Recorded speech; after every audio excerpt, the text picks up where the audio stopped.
देख रहे हैं वीकेबी न्यूज की खास पेशकश जिसका नाम है देश प्रदेश और दुनिया का सफर, वो भी मेरे साथ। तो अब रुक करते हैं इस खास पेशकश की ओर। आज से गणेश उत्सव शुरू हो रहा है, मगर कोरोना की तीसरी लहर के साए में प्रदेश की सरकार चिंतित है। उसका कहना है कि लोगों की लापरवाहियों का गंभीर नतीजा भुगतना पड़ सकता है। मुंबई महानगर पालिका की मेयर ने साफ कह दिया है कि मुंबई में कोरोना की तीसरी लहर ने दस्तक दे दी है, इसलिए लोग सावधानी बरतें। एहतियातन पंडालों में धारा 144 लगाने की घोषणा कर दी गई है। वही बात अगर राजनीति की करें तो प्रदेश के दो बड़े नेताओं में से एक को अदालत ने राहत दी है तो दूसरे की मुश्किलें और बढ़ गई है। महाराष्ट्र के मंत्री छगन भुजबल को बड़ी राहत मिली है। मुंबई सत्र न्यायालय ने महाराष्ट्र सदन घोटाला मामले में छगन भुजबल समेत 6 लोगों के विरुद्ध पर्याप्त साक्ष्य प्रस्तुत न कर पाने के कारण निर्दोष करार दिया है। दूसरी तरफ पुणे पुलिस ने राणे की पत्नी नीलम राणे और बेटे नितेश राणे के खिलाफ लुकआउट सर्कुलर जारी किया है। कर्ज की अदायगी न करने पर कोर्ट के आदेश पर यह कार्रवाई की गई है। मुश्किल में तो अभिनेत्री कंगना रनौत भी है। बॉम्बे हाईकोर्ट ने उनकी उस याचिका को खारिज कर दिया है जिसमें उन्होंने गीतकार जावेद अख्तर की ओर से दर्ज करवाए गए आपराधिक मानहानि केस को रद्द करने की मांग की थी। राकापा सुप्रीमो ने ये कहकर कांग्रेस की मुश्किलें और बढ़ा दी है कि अब कश्मीर से कन्याकुमारी तक कांग्रेस का वो दबदबा नहीं रहा जो था। राजनीति के जानकारी से 5 राज्यों में होने वाले चुनाव से भी जोड़कर देख रहे हैं। तो आइए प्रदेश की राजनीति में हलचल मचाने वाली खबरों के साथ कोरोना संक्रमण की परेशानी से जुड़ी 5 खबरों को विस्तार देते हुए मौजूदा परिप्रेक्ष्य में उनका विस्तृत आकलन करते हैं। महाराष्ट्र के मंत्री छगन भुजबल को बड़ी राहत मिली है। यह राहत उन्हें मुंबई सत्र न्यायालय ने दी है। महाराष्ट्र सदन घोटाला मामले में सत्र न्यायालय ने छगन भुजबल समेत 6 लोगों के विरुद्ध पर्याप्त साक्ष्य प्रस्तुत न कर पाने के कारण निर्दोष करार दिया है। इसी मामले में छगन भुजबल को 2.25 साल जेल में रहना पड़ा था। भुजबल के वकीलों ने कहा कि सभी आरोप झूठे हैं और गलत हिसाब लगाकर उन पर घोटाले का आरोप लगाया गया है। इस मामले में अंजलि दमानिया ने 8 याचिका दायर की थी। 7 मामले भ्रष्टाचार और एक प्रकरण 2,753 करोड़ का यानी आय से अधिक संपत्ति का था। छगन भुजबल फिलहाल महाराष्ट्र सरकार में खाद्य और नागरिक आपूर्ति और उपभोक्ता मामले के मंत्री है। भुजबल के वकीलों ने कहा कि कॉन्ट्रैक्ट किसको दिया जाना है, इसका फैसला कैबिनेट इंफ्रास्ट्रक्चर कमेटी ने लिया था, जिसके प्रमुख तब के सीएम विलासराव देशमुख थे। महाराष्ट्र सदन घोटाले में छगन भुजबल पर आरोप लगे कि साल 2005 से 2006 के दौरान उन्होंने बिना टेंडर जारी किए केएस चमनकर इंटरप्राइजेस को ठेका दे दिया था। इसके बदले भुजबल और उनके परिवार को फायदा पहुंचाया गया था। भुजबल को ईडी ने 2016 मार्च में अरेस्ट किया था। फिर 2018 में उन्हें बॉम्बे हाईकोर्ट ने जमानत दे दी थी। नारायण राणे जब से केंद्रीय मंत्री बने हैं तब से उनकी मुश्किलें और बढ़ती जा रही है। जन आशीर्वाद यात्रा के दौरान उनकी गिरफ्तारी के बाद अब पुणे पुलिस ने राणे की पत्नी नीलम राणे और बेटे नितेश राणे के खिलाफ लुकआउट सर्कुलर जारी किया है। डीएचएफएल से लिए गए कर्ज की अदायगी न करने पर कोर्ट के आदेश पर यह कार्रवाई की गई है।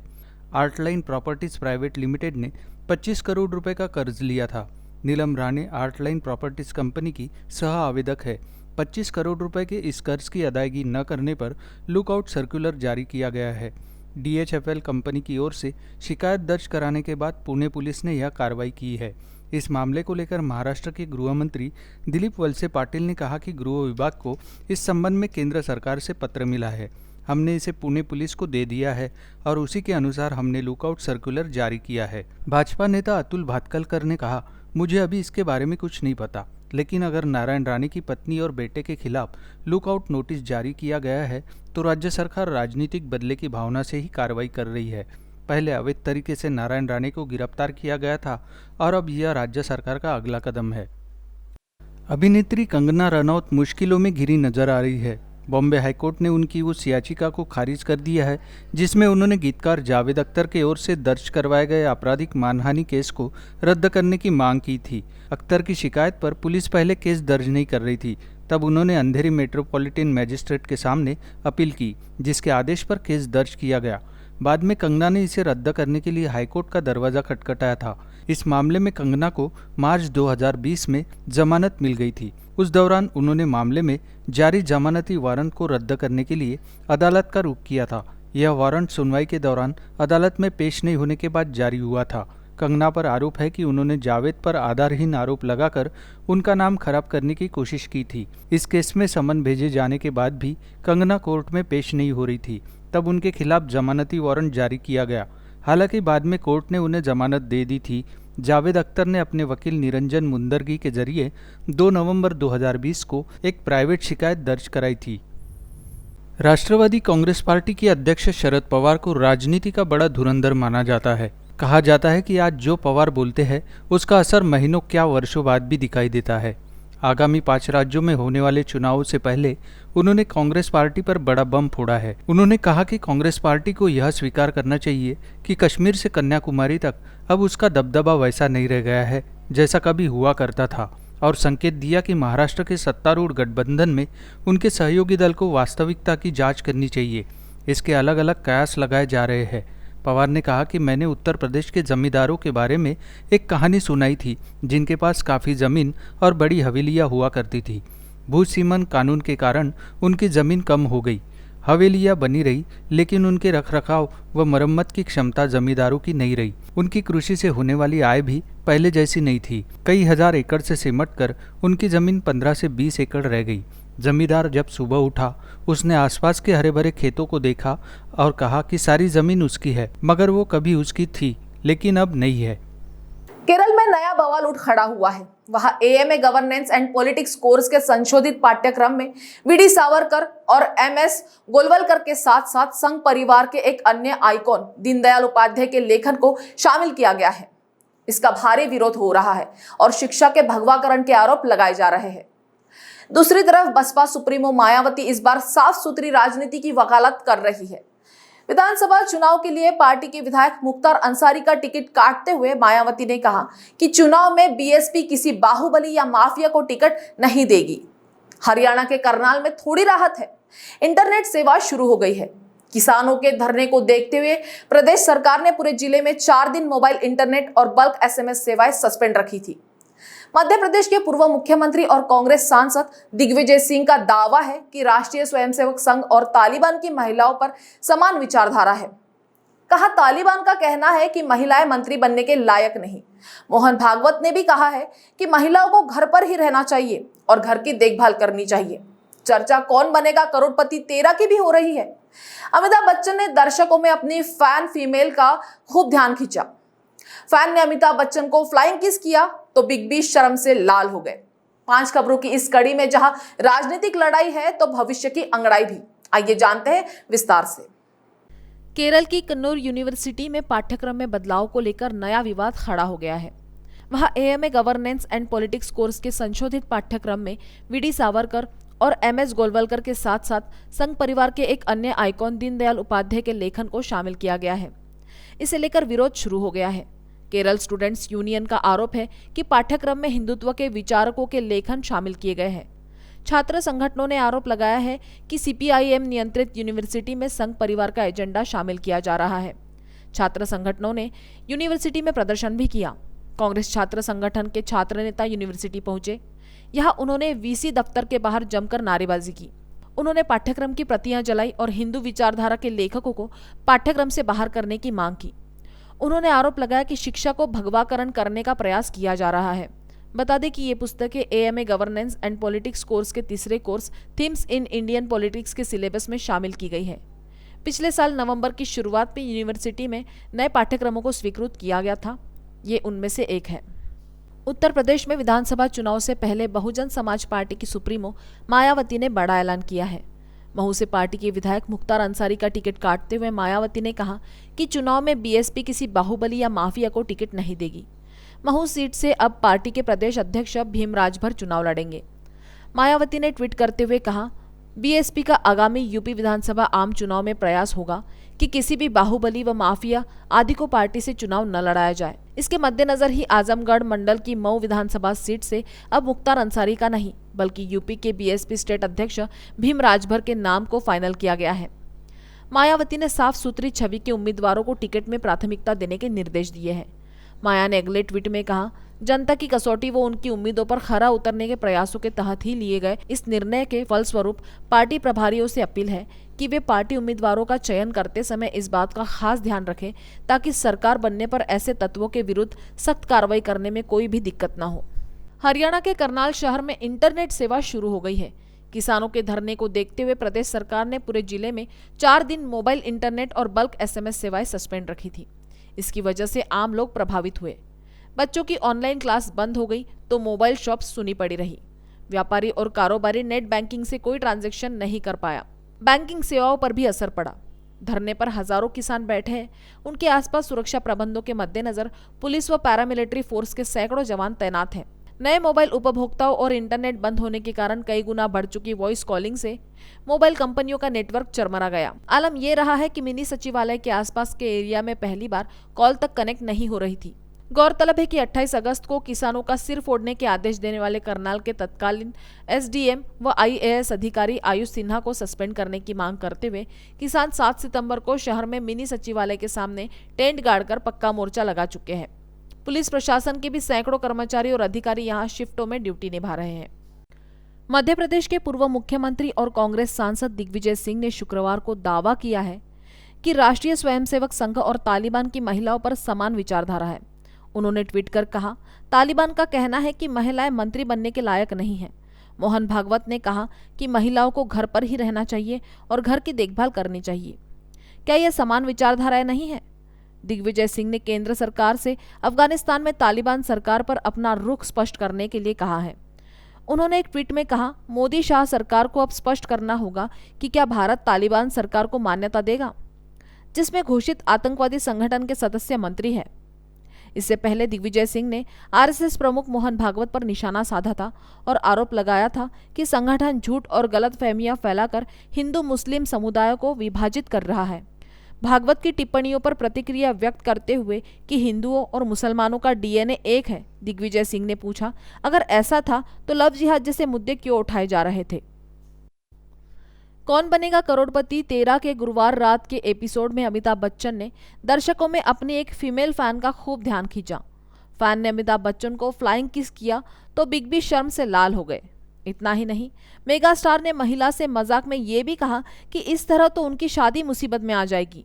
ये सारी बात तब शुरू हुई जब कंटेस्टेंट कल्पना दत्ता ने 12,50,000 के सवाल का सही जवाब दिया। दर्शकों से महिला के बारे में अमिताभ बच्चन ने मजाक में कहा कि मैडम देखिए, हमारे वैवाहिक जीवन में बहुत बड़ी अड़चन हो गई है। आप इतने सारे आपने किसेज भेज दिए हैं, क्या बताएं आपको। कौन बनेगा करोड़पति ने पिछले महीने एक नए सीजन के साथ छोटे पर्दे पर वापसी की है। इस बार खास शानदार शुक्रवार एपिसोड में कुछ स्पेशल देखने को मिलेगा, जिसमें हॉट सीट पर सेलिब्रिटीज नजर आएंगे। इस हफ्ते की स्टार कंटेस्टेंट दीपिका पादुकोण और फराह खान है। एपिसोड में दीपिका पादुकोण ने अमिताभ बच्चन से पति रणवीर सिंह की शिकायत भी की, जिसके बाद बिग बी ने तुरंत रणवीर सिंह को फोन लगा दिया। दुनिया भर की तमाम खबरों में आज सबसे बड़ी खबर अमेरिका से आ रही है। वहां के ओहायो स्थित सबसे अहम एयरबेस पर एक हमलावर के दाखिल होने के बाद से स्थिति तनावपूर्ण है। बेस के सभी एम्प्लॉइज को एक अलर्ट भेजा गया है। ओहायो स्थित एक एयरबेस पेटांगन का वही प्राइमरी बेस है जहां से दूसरे देशों की तरफ से हवा और अंतरिक्ष के लिए पैदा होने वाले खतरों को परखा जाता है। इसके ठीक पहले ही अमेरिकी राष्ट्रपति जो बाइडेन ने चीन के राष्ट्राध्यक्ष और अपने समकक्ष शी जिनपिंग से बात की और सीधा संदेश दिया कि अमेरिका चाहता है कि दोनों देश प्रतिस्पर्धी रहे, लेकिन भविष्य में दोनों देशों के बीच ऐसी कोई स्थिति न हो जहां संघर्ष के हालात हो जाए। इसके अलावा अफगानिस्तान पर तालिबान के कब्जे के बाद पहली बार सऊदी अरब की तरफ से अफगान संकट पर बयान आया है। सऊदी अरब ने कहा कि देश में विदेशी हस्तक्षेप बिल्कुल बंद होनी चाहिए, तो भारत ने भी सीधी चेतावनी दी है। संयुक्त राष्ट्र सुरक्षा परिषद में अफगानिस्तान को लेकर जारी बहस में भारत ने बताया कि पड़ोसी मुल्क में हालात नाजुक बने हुए हैं, वहां तत्काल मानवीय सहायता की जरूरत है। अफगानी महिलाओं की बातों को सुने जाने की जरूरत है। बेफिक्र चीन की नजर आ रही है। वहीं भारत के सीमा से लगे शिनजियांग और तिब्बत के सुदूर चीनी क्षेत्रों में जल्द ही चीनी सैनिकों की आवाजाही को आसान बनाने के लिए 30 एयरपोर्ट बना रहा है। इनमें से कई एयरपोर्ट बनाकर तैयार हो चुके हैं और काम कर रहे हैं, जबकि कुछ को अभी तैयार किया जा रहा है। जाहिर है कि भारत की इससे चिंता बढ़ रही है। आइए दुनिया भर की इन 5 बड़ी खबरों को अब विस्तार से जानते हैं। अमेरिका के ओहायो स्थित सबसे अहम एयरबेस पर एक हमलावर के दाखिल होने के बाद से स्थिति तनावपूर्ण है।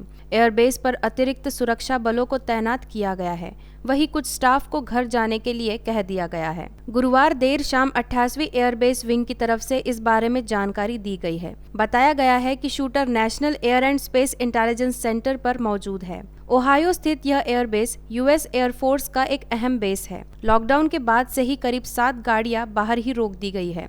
लाउडस्पीकर पर बेस के लॉकडाउन के बारे में ऐलान किया जा रहा है। चीफ ऑफ एंगेजमेंट स्टेसी गेगियर ने कहा है कि सुरक्षा बल फिलहाल बिल्डिंग को घेर चुके हैं और एयरबेस पर लॉकडाउन है। बेस के सभी एम्प्लॉयज को एक अलर्ट भेजा गया है। ओहायो स्थित यह एयरबेस पेंटागन का वही प्राइमरी बेस है जहां से दूसरे देशों की तरफ से हवा और अंतरिक्ष के लिए पैदा होने वाले खतरों को परखा जाता है। याद रहे 18 अगस्त को इसी एयरबेस पर एक्टिव शूटर एक्सरसाइज हुई थी।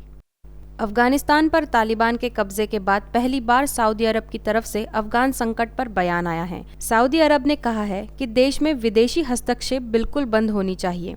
अफगानिस्तान के आम लोगों की राय लेकर ही अफगानिस्तान के भविष्य का फैसला करना चाहिए। अफगानिस्तान में आम लोगों के द्वारा किए गए विकल्पों का सऊदी अरब समर्थन करेगा और वो चाहता है कि अफगानिस्तान में आतंकवाद, उग्रवाद और कट्टरपंथी ताकतों पर काबू पाया जाए। हालांकि सऊदी अरब के विदेश मंत्री प्रिंस फैसल बिन फरहान अल सऊद ने इसका बिल्कुल जिक्र नहीं किया कि तालिबान के शासन को मान्यता देने को लेकर सरकार क्या सोच रही है। सऊदी की राजधानी रियाद में एक संवाददाता सम्मेलन में बोलते हुए प्रिंस फैसल बिन फरहान ने कहा कि सऊदी अरब को उम्मीद है कि अफगानिस्तान में अंतरिम सरकार का गठन सुरक्षा और स्थिरता प्राप्त करने के लिए सही दिशा में उठाया गया एक सही कदम होगा, जिसमें देश में हिंसा, उग्रवाद को खत्म किया जा सके और अफगानिस्तान के लोगों की आकांक्षाओं के मुताबिक उनके लिए उज्जवल भविष्य के लिए काम हो सके। संयुक्त राष्ट्र सुरक्षा परिषद में अफगानिस्तान को लेकर जारी बहस में भारत ने बताया कि पड़ोसी मुल्क में हालात नाजुक बने हुए हैं, वहां तत्काल मानवीय सहायता की जरूरत है। भारत ने अफगान महिलाओं की बातों को सुने जाने की जरूरत को दोहराया है। हाल ही में तालिबान ने अफगानिस्तान में अंतरिम सरकार का ऐलान किया है। पहले संकेत दिए जा रहे थे कि मुल्क की सरकार में महिलाओं की भी हिस्सेदारी होगी, लेकिन कार्यवाहक सरकार में किसी महिला का नाम शामिल नहीं है। खबर है कि सत्ता में केवल पुरुषों के ही शामिल होने के बाद विरोध और तेज हुआ है। संयुक्त राष्ट्र में भारत के स्थायी प्रतिनिधि टीएस त्रिमूर्ति ने कहा कि अफगानिस्तान में नाजुक हालात बने हुए हैं। उन्होंने मुल्क में अल्पसंख्यकों के हितों की रक्षा की भी बात कही और इसे लेकर यूएन तक पहुंच की जरूरत का मुद्दा उठाया। उन्होंने कहा कि बीते 2 दशकों में बनाए लाभों को बनाए रखने के साथ साथ अफगानों के भविष्य को लेकर बहुत अनिश्चितताएं हैं। वहाँ के लोगों के हितों की अतिशीघ्र रक्षा होनी चाहिए। चीन भारत की सीमा से लगे शिनजियांग और तिब्बत से सुदूर चीनी क्षेत्रों में जल्द ही चीनी सैनिकों की आवाजाही को आसान बनाने के लिए 30 एयरपोर्ट बना रहा है। इनमें से कई एयरपोर्ट बनकर तैयार हो चुके हैं और काम कर रहे हैं, जबकि कुछ को अभी तैयार किया जा रहा है। ध्यान देने वाली बात है कि तिब्बत स्वायत्त क्षेत्र में बनने वाले 3 नए एयरपोर्ट में लुंजे काउंटी, टिंगरी काउंटी और बुरांग काउंटी खास है। ये तीनों एयरपोर्ट भारत के साथ लगती सीमा के करीब है। 2022 के मध्य तक खोला जाने वाला एक और रणनीतिक एयरपोर्ट ताशकुरग्न है। ये पामीर पठार पर शिनजियांग उइगर स्वायत्त क्षेत्र में पहला सुपर हाई पठारी एयरपोर्ट है। ताशकुरग्न एयरपोर्ट पाकिस्तान अधिकृत कश्मीर और अफगानिस्तान के साथ लगने वाली चीन की सीमा के नजदीक है। चीन तिब्बत में तेजी से बुनियादी ढांचे का विकास कर रहा है। हाल ही में इसने तिब्बत की राजधानी ल्हासा को भारत के अरुणाचल प्रदेश के करीब तिब्बती सीमावर्ती शहर निंगची से जोड़ने वाली हाई स्पीड बुलेट ट्रेन शुरू की है। यह इलाका चीन की वेस्टर्न थिएटर कमांड के अंतर्गत आता है। अमेरिकी राष्ट्रपति जो बाइडेन ने चीन के राष्ट्राध्यक्ष और अपने समकक्ष शी जिनपिंग से बात की है। व्हाइट हाउस के एक अधिकारी ने बताया कि बाइडेन ने जिनपिंग को यह संदेश दे दिया है कि अमेरिका चाहता है कि दोनों देश प्रतिस्पर्धी रहे, लेकिन भविष्य में दोनों देशों के बीच ऐसी कोई स्थिति न हो जहां संघर्ष के हालात हो जाए। दोनों के बीच बातचीत का मकसद यह सुनिश्चित करना था कि दोनों शक्तियों के बीच प्रतिस्पर्धा संघर्ष का रूप धारण न कर ले। यह बातचीत ऐसे वक्त में हुई है जब चीन द्वारा किए जा रहे साइबर सुरक्षा उल्लंघन, कोरोना वायरस महामारी से निपटने के तरीके से अमेरिका नाराज है। हाल ही में व्हाइट हाउस से चीनी व्यापार नियमों को जबरदस्ती और अनुचित बताया था। अधिकारी ने बताया कि इस बातचीत का उद्देश्य था कि दोनों देशों के बीच रिश्तों की जिम्मेदारी तय की जा सके। हालांकि इस बातचीत में पहले से अधर में लटके मुद्दों या बिडेन जिनपिंग के बीच समिट पर कोई ठोस फैसला नहीं हुआ। अधिकारी ने कहा कि हमारा लक्ष्य है कि चीन और अमेरिका एक स्थिर स्थिति में पहुंचे। व्हाइट हाउस को उम्मीद है कि बढ़ते मतभेदों के बावजूद दोनों पक्ष जलवायु परिवर्तन और कोरियाई प्रायद्वीप पर परमाणु संकट को रोकने सहित अन्य मुद्दों पर मिलकर काम कर सकते हैं। तो आज की इस खास पेशकश में आपके लिए इतना ही। आपसे फिर मुलाकात होगी, तब तक बने रहिए वीकेबी न्यूज के साथ। नमस्कार।